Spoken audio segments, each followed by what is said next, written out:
of staff.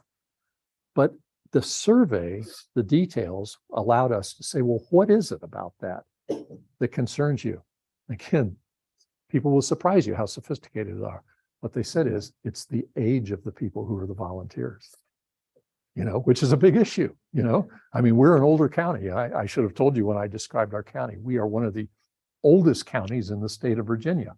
Our median age is 50 years old. Well, that's old. So you have people going out to house fires and car crashes that are, I know some of these people, they're like close to 80, all right? Well, people pick up on that. And the survey told us things like that. It told us what percentage of people who responded to the survey expected to leave the county within 5 years and why. Okay, all this is informing us journalistically. So when we dug into that, why would you leave this wonderful county? In many cases, I have school children. I do not have faith in the school system here. It's not that people don't like the schools. I don't think it offers enough opportunities for my children. Okay, well, journalistically, that's telling us at Foothills Forum, we got to dig into that, and that led us to stories about how there is a shrinking number of young people going to the schools, and the question of, can you maintain your schools? Or do you have to suddenly bus people 30 miles to schools elsewhere? We found through the survey that 63% said they were happy with the quality of county services that were offered, but in one area, healthcare. And so it allowed us journalistically to focus on that. So basically, the point of all this is that we did something smart there. And now the question is, what do you do with that information? That was in 2015. We're thinking of doing it again. So your first question is, gosh, if it costs $43,000 in 2015, what will it cost now?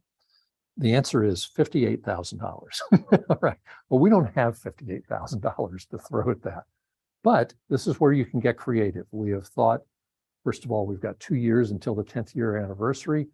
There's probably a great value in doing this in some form because because we did the first one, we have a benchmark of what the community thinks. It'd be very interesting to know now, have your attitudes changed about cell and broadband service, because we're now finally doing something about it. But you can be creative with things like this. One of the things we've thought about is, we don't want to pay the full amount, $58,000, and I think I'm going to have trouble getting funders to say, yeah, we'll pay for another survey like that. But we might be able to team up with other people and call it a community survey. We might be able to get other nonprofit organizations in our community that care about selected things and have them split the cost. We may be able to do it regionally. It may not be as sophisticated as this, but we may be able to get regional grants from foundations to do that. And we will try it. So that is the survey. I'm a great believer in it. I think it helped us. The main thing it did for us is, even though those people who ridiculed it, what I often say to them is, if we had created our nonprofit and not done a survey and just on our own started saying, well, we think these are the important issues in the community, we would have been ridiculed for that. Who are you people to tell us on your own what you think are the important issues? So it really guided us. Yes? What made the cost when you do a breakdown of the cost? How was it broken down to make it Yeah, that's a darn good question. Because we call it research in our country. I think it's the same thing, similar to what you're saying. But I think myself, when I'm doing what you're saying, I wouldn't be able to. Yeah, no, if few people could. I think the cost is in personnel and expertise and advice. There's a lot of that. Now that begs the question of, if we do it again, do we have to pay for all that? And we've talked to this University of Virginia group saying, look, there's certain things we don't need to go through again. We may not need to go through a focus group again. Hiring people to come in and do focus groups, advertise the focus group, properly select the people for a focus group. You can't just say, hey, anybody come, you have to get a representational group from throughout the community, male, female, and all that. That adds up in the cost. I think the actual distribution of the mailings, the advertisements, probably that costs money. It does seem expensive though, but you know, that's the cost of surveys. Do you do surveys here? Or? It's for Survey Research Center, but Yeah. that's a budget cut from the previous administration, so we no longer have that. But when we did, there are universities that have research centers that provide relatively affordable survey research opportunities. The other thing to think about is there are many academics, like the study we talked about yesterday by Terry Finneman at Kansas, that faculty members have research agendas, and many may be willing to work on your research project in exchange for being able to use the findings as part of their research agenda. And they can help you get the funding. The most expensive thing, if labor is eliminated, if you're going to do the work and they're going to do the work and they're going to help you come up with a rigorous method and things like that, then the expense is really the printing and the postage, right? Because you're donating your time to, and it's extremely time consuming to do paper surveys because it's preparing them, getting them out, resending, getting the reminders, and then when they start coming in, it's the data entry because it's manual. You know, now you can have ways to streamline it so that you could do computer recognition or something like that, you know, Scantron type stuff. But those forms are intimidating to people. Those fill in the little circles. And then of course, if they don't fill in the circles properly, you still have to, there's a lot of manual work involved. But if you're willing to put in the time and effort to do the data entry, your expenses are really going to be printing and postage. Yeah. And now for an academic, it may not be worth it their time to do a study of just one news outlet's audience. It might be worth their time to do it for 4 or 5 different ones, right? Now that obviously increases the cost of postage and everything, but if it's one common method that's applied in 3 or 4 different locations, that gives the academic a data set that's worthy of publication. And it gives you the information that you want. Now, if you want your information to be proprietary, which is it's my information, I'm not sharing it, then you're going to have to pay. Yeah. And I would say if you're going to hire an external agency to help with it, the best bet is to hire a sampling agency, an agency that can help you identify and locate the best sample of your population, because that's extraordinarily difficult. But if they can give you basically the names and addresses of people who would be, you know, your sample, that's money well spent. Because that's the kind of thing that you have a hard time doing. You just added, you reminded me of one of the costs was that the University of Virginia, which did this, they purchased from some company a list of names and addresses that are verifiable. It just cut the time of doing that. You're right about academic institutions. So when about a year ago, when I was talking to Corrine of the County Independent, Corrine, who's the publisher? Yeah. What is that? Her is the publisher. Anyhow, I remember telling her that this area is not like our area. Our area has money, all right? But you have something here that we don't have, which is a giant university. I mean, this university is a big university with a lot of great people in it. And you can draw on that. You're absolutely right. There's some people that may be willing to do it partly as part of their academic research. I think as we tried to cut the costs, if we do this again, we've talked to them about, is there a combination of mailed surveys, and in areas now that have cell service, can we credibly do a hybrid, a mix of them too, and then come up with some correlation that says, yes, this is credible. It's very difficult to do. Phone surveys are harder to do now than they used to be. So we're playing around with it. We'll try, I think. Yes. There was a scourge of unsolicited emails and databases being sold by corporates. So they came up with the POPIA Act that really restricts, a person's choice when it comes to revealing addresses, where they stay, and all that. So that's one thing that might hinder that kind of research like in South Africa, which is becoming increasingly difficult to access people's information. In my case, I wanted to get databases of disability units across the country. It's a no-go. They don't even give, even schools, they don't reveal their past students, even if they're wallowing in communities without any socioeconomic plug-in. And you want to assist, but they don't give you that information. So how do you try to get around that? That's a real big challenge, I know. I actually wanted to ask Bill as well, just for an opinion on what you think on using Google Forms, because we found a way around it. How we started building a database, because we do a lot of profiles. It was just with the people that we profile, which is more than 1,000 entrepreneurs and farmers. Of course, we asked them if can we keep their contact details, and they said yes. So we've done something using Google Forms from just the people that we have interviewed. And even with our education publication, yes, a principal may not give us learners or parents, but as long as they show us some proof that they have distributed to a WhatsApp group, which has like 200 parents, that's good enough for us. And it's good enough for the advertisers, because we are able to say, once you start consolidating that, for example, there's a group of super scientists that we work with. They have a database of 5,000, but they distribute.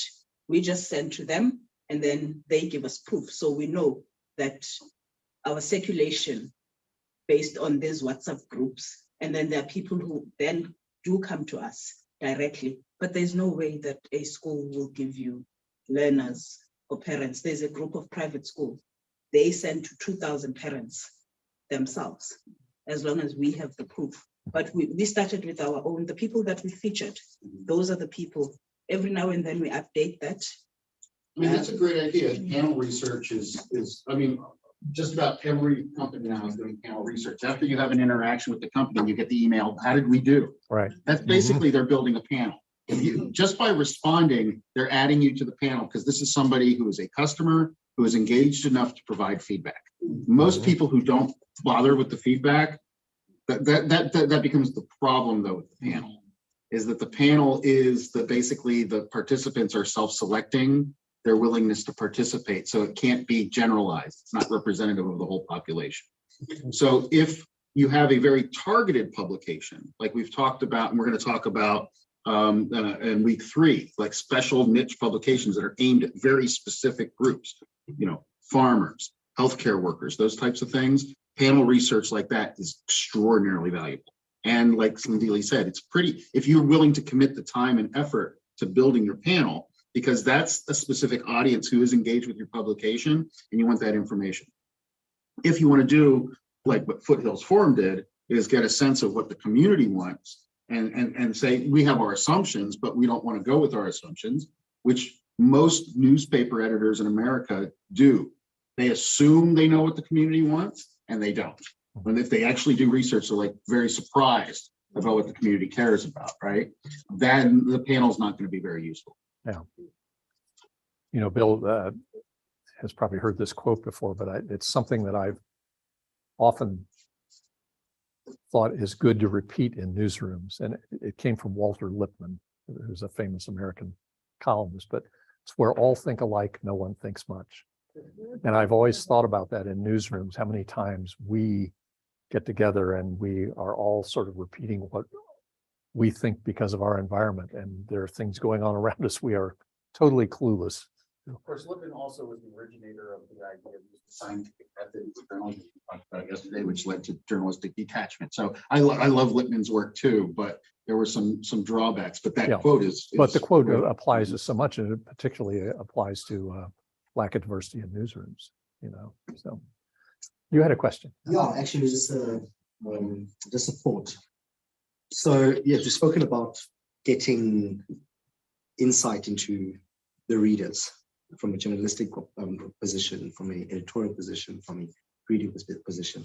So I just want to find out, how do you conduct such surveys, but for an intention of commercializing or assisting, like allowing data to assist you with sales pitch, to assist you with how you sell advertising for the newspapers, without actually infringing on, I don't know, the journalistic part of, I don't know. So it's just a question, you know, because I think when you conduct a survey, you have got a kind of, not an agenda, but you have an end goal as to what you want to achieve, but it might not be 100% ironed out yet, but you want to find out a little bit more. But I want to find out from the commercial side, how do you conduct a survey like that for sales purposes? So the quick answer for us is we don't, because we are not a commercial enterprise.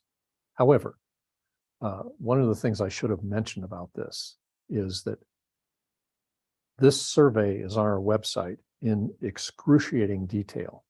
When you go there, you will read not only sort of the tick-tock of how we created it, but what the questions were, what the responses were, the graphic representation of the responses, all this stuff. And so anyone in our community, any commercial enterprise, the newspaper or anything else, could have looked at that and probably taken that information and applied it to them. And we are fine with that. But for us, because we're a nonprofit and we're separate, we're independent from the paper, it was not relevant. One thing, this is not quite on the same point, but one thing we are pretty careful about is I'm a big believer in newsletters. I am fascinated. You've probably never heard of Axios. Yeah, okay, Axios. So the company that I spent my career with, Cox Enterprises, at one point owned all these newspapers, and then, like many of them, just got rid of them all. But recently, they bought Axios for $525 million. Axios is a newsletter-driven news organization. And what I like about newsletters, specifically ours, the one that we put out, the free newsletter, is that I can tell how many people opened it every day. I can tell who opened it. I can tell what time of day they opened it. I can tell how deeply they read into the stories, how many of the stories they read and all that. That is a measurement that you can't get with newspapers.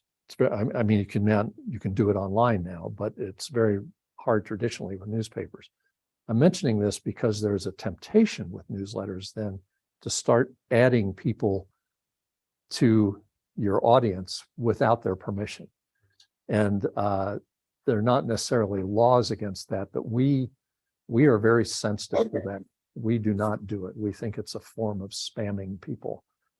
So what it requires us to do is that when we have these street festivals things, we say, would you like to sign up? In other words, they have actually given consent. But I have to tell you, it's a long process. I mean, we may go to a streets festival and we may get 8 people to sign up, but we slowly add to it. But I love newsletters. I'm really sold on them. And so anyhow, I'm sorry, we're just a different entity. Yes. I have another question. It's on fundraising. Okay. So how do you navigate editorial independence, especially you are funded by people in your community, and if you have to write a not so flattering story about them or their allegations, the crime or whatever. How have you ever had to deal with something like that? We have, on occasion, written stories that funders didn't like. I don't think we've ever in our existence ever done an investigative story that really accused somebody of significant wrongdoing, but we have clearly written stories that funders say, you know, that's not a perspective that I particularly believe in. And I think it's just like a news organization dealing with advertisers. I think you just have to say, well, I'm sorry, if you have a problem with the accuracy of what we're writing, we'll deal with that. But if you just don't like the fact that we wrote about it, I'm sorry. You know, you may lose funders that way, but I think the alternative is if you accede to their requests, you're done. I mean, credibility is everything. content and credibility is everything. And you get a reputation. Word gets around if you stand up to people who try to force you to do that. But it's an age-old problem, isn't it? Words also gets around if you cave into people. Yes, word gets around. I mean, if you make an accommodation for one person, the next week somebody's going to come in and say, well, you did it for them, do it for us, and then you're done. You're done. So Well, and for consistency, then you have to be consistent. That's Yeah. the main thing, is that everything you do sets a precedent. mhm. And again, it goes back to transparency in a way. You know, so for instance, this guy who I mentioned earlier, who's giving us all this money and we need to get his permission to use his name, he'll probably agree. Well, he's actually, my personal view is he's a very good man in the community. He has made a ton of money. He may be a billionaire, I don't know, but he's clearly worth 600 to 800 million. And he's reached a point in his life where he cares about the community and he's got gobs of money and his kids are all set. He's actually doing things in the community that are important. I'll give you one example. There is a farm in the community that is 7,200 acres. It is the largest privately owned farm in the eastern part of the United States. And the family that owned this. Average farm in Appalachia is about. Yeah. And the family that had owned this was very committed to sustainable farming. But about 5 years ago, they said, we want to sell it. Okay. The fear was that somebody would come in and say, well, I'll buy the whole thing and then I'll start putting houses and 25 acres here. But this man I'm referring to bought it, the whole thing. I think it cost him something like $30 million. And he publicly said, we're going to keep it the way it is. We care about the environment. We're into sustainable farming. He may be losing money on it. I don't know. So my point is, I think he's a good man. He's also investing in some housing in the villages to provide lower income housing. I personally think that's needed in our county. But there are people in the community that do not agree with that. And so we have written stories reflecting their opinions. And I know through the grapevine, he's not been happy about some of that, but I'm sorry, that's the deal. You know, we're going to write about it. We're going to make our judgments. I also think the beauty of people like that is if they disagree, they have the option now of stating their disagreement on social media. You know, I think that's a great thing about social media. For all the negatives, when I was ombudsman of the Washington Post, if you came to me with a complaint, there were several things that could happen. The first level is I investigate it. I see that it's a significant problem. I would write about it in my weekly column that was read by 3 or 4 million people and everybody in the industry. You don't want to be in that place, or you don't want to be the subject of that. The second tier down is I would investigate. It's not worth a column, but I had a blog, so I'll blog about it. You still don't want to be in that. But the vast majority of the things I would investigate, I would say, look, I'm not going to write a column about this. It's not going to go in the paper. But here is my opinion of how the newsroom screwed this up or whatever. And you as a reader can do with it whatever you want. And people would use that and go to social media and say, the ombudsman said this. I was totally happy with that. I mean, I think that is their right. Isn't that the essence of free speech? Everybody has their say. You stand up if you think you're aggrieved, or write a letter to the editor. The odds are you won't get it published. But so I think that's an avenue that is good for people in the modern era. So.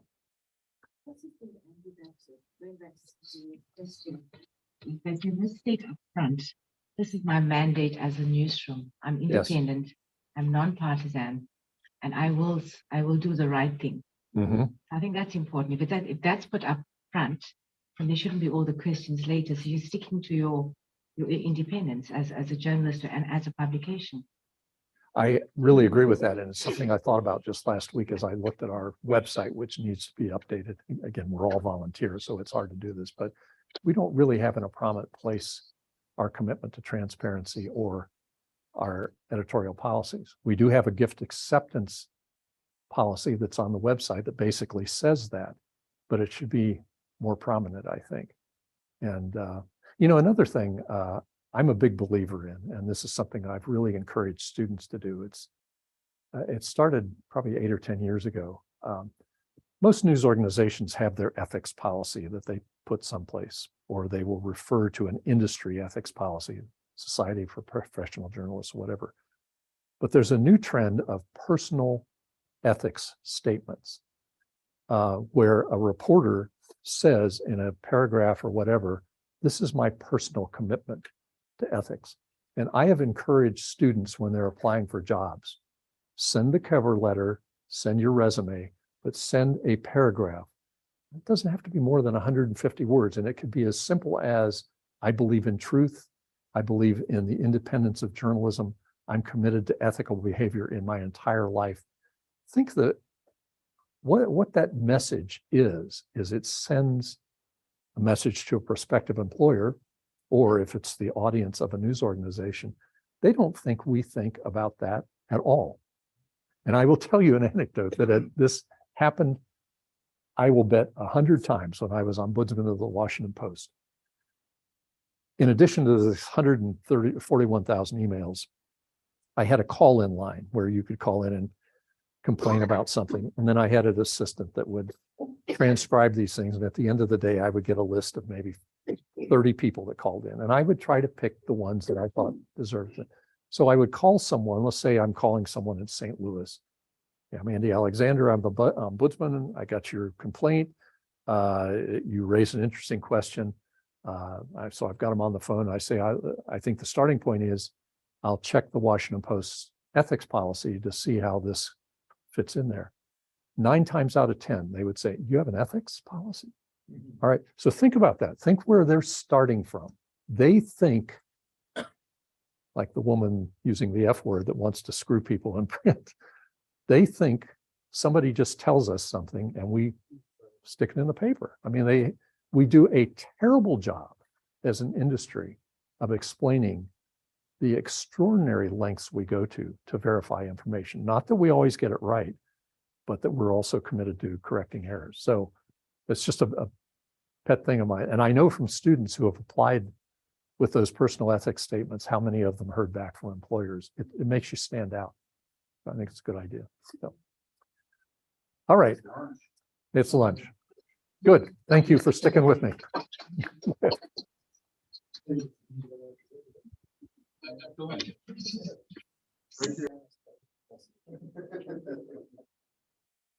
Who was presenting after lunch today? Chris and okay. Would you send me your PDFs? Thank you very much.